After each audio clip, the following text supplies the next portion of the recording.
welcome to my channel, The Welshman Reviews Movies.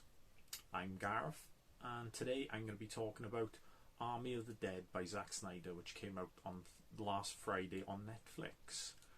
So, I will start off with a bit of the plot. As probably most of you already know, it's a zombie heist movie.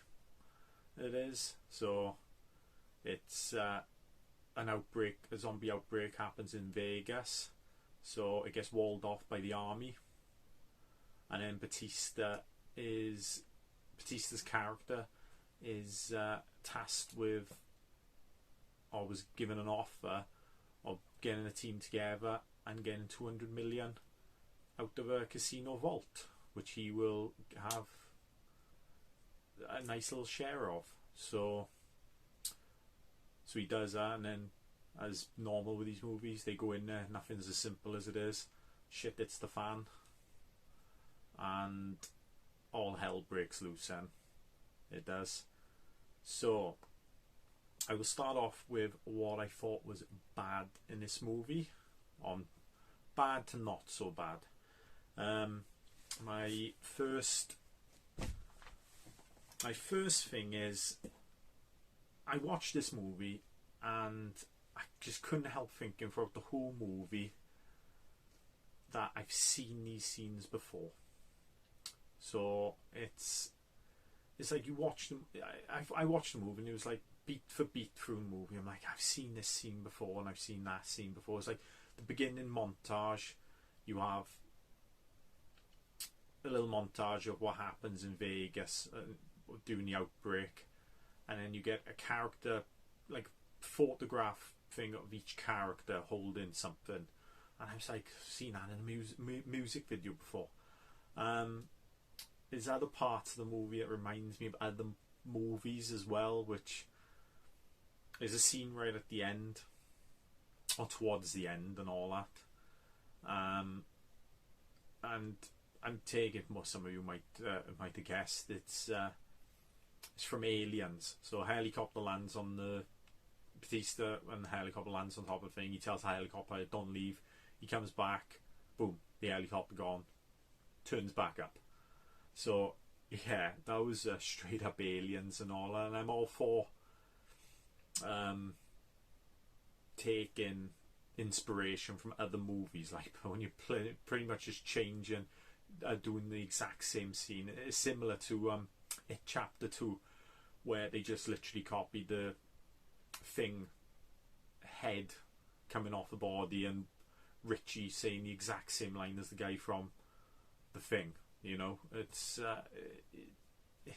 I don't mind a homage and all that, but that's just, you pretty much just copying the thing. A bit of originality would have been nice.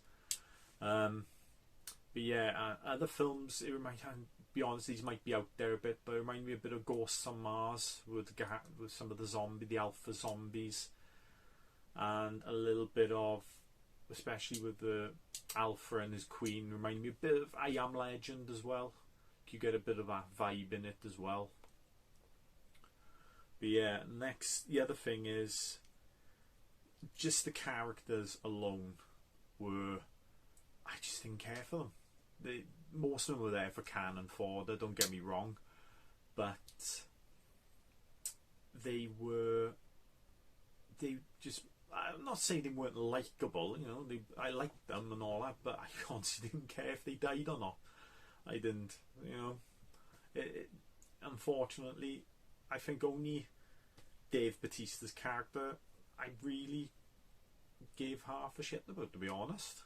In the movie, the rest of them were just like, okay, yeah, they're just there. They're cannon fodder, to be honest, probably most of them. So, whatever, like.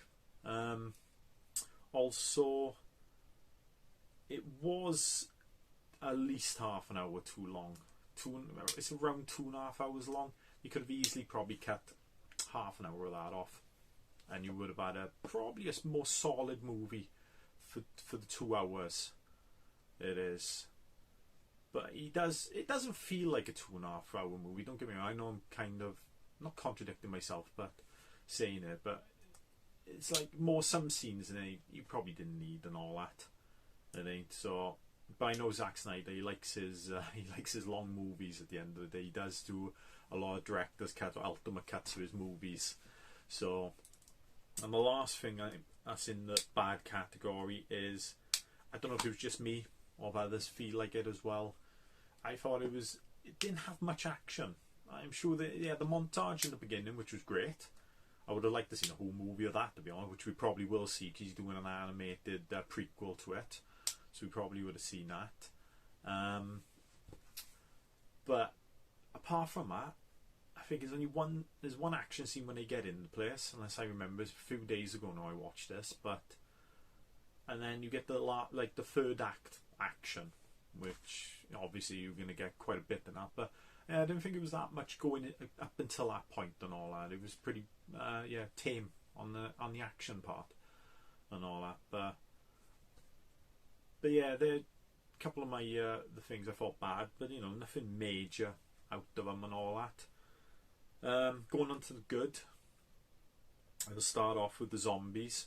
I did like the two. I will actually add on to one of the bad, actually, and this is a non-spoiler review, so I won't spoil any major parts in it.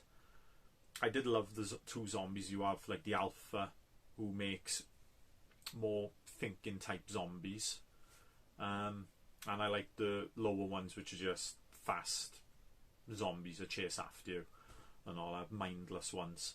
So I did like that. There's one scene in the movie that I'm gutted he never done, which I'm hoping he'll do in the prequel, animated prequel. I'm sure they're doing, and that's when Coyote tells them when they first go into Vegas, and they have dried up zombies on the floor, and she says they're dried up now, but when it rains they come back to life.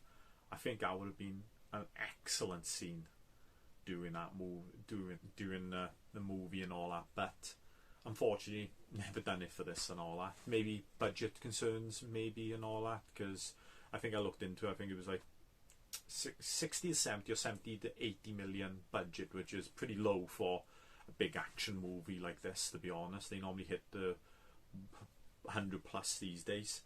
My next thing is, I love the set in Vegas. If you've watched, if you played Dead Rising 2 and all that, I think most of us who played that wanted to see a zombie thing like that. It is, and that's another one to add on to the bad of things I've seen before and all that. Something had, outbreak in Vegas, in Vegas, which we've seen in Dead Rising 2. But the setting's great. I like the music as well they use for it. Some of it, not all of it, because they use some music that you kind of associate with Vegas, which suited it really good. Then we go on to the acting.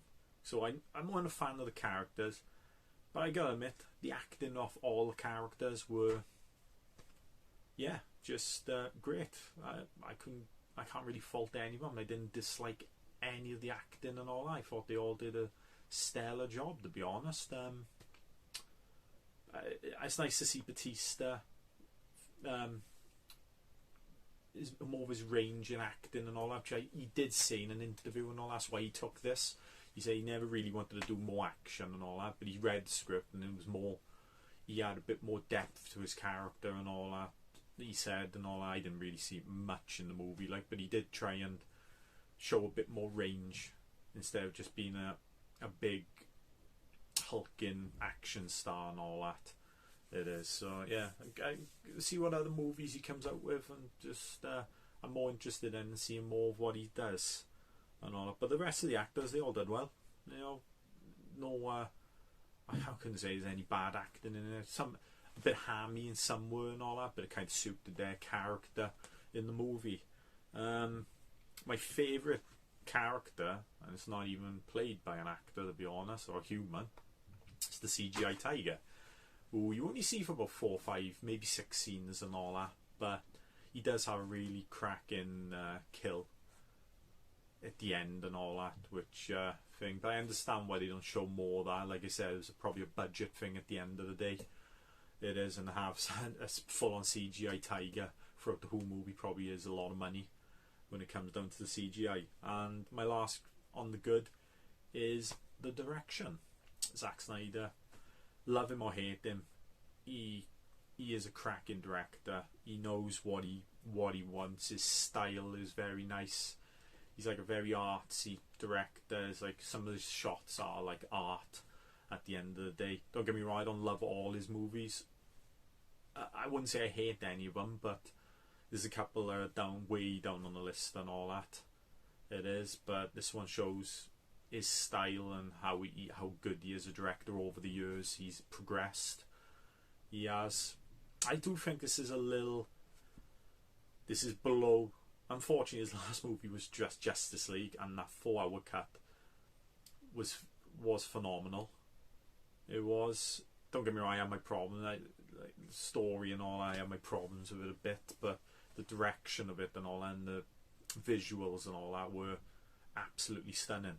So this was a kind of a drop down from that, to be honest. It's more like when he did Dawn of the Dead remake and stuff like back then and all that. So it's nice to see him go back to that type of stuff and back to his older movies and all that roots, maybe.